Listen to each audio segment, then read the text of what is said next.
يا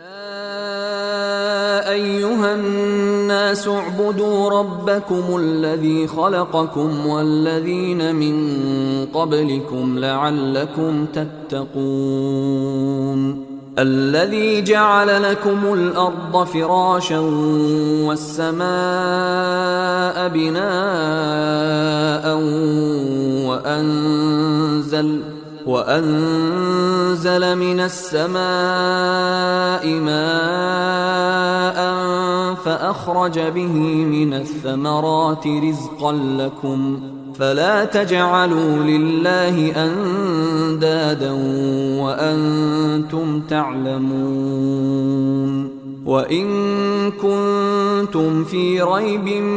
مما نزلنا على عبدنا فأتوا بسورة من مثله وادعوا شهداءكم من دون الله إن كنتم صادقين فإن لم تفعلوا ولن تفعلوا فاتقوا النار التي وقودها الناس والحجارة أعدت للكافرين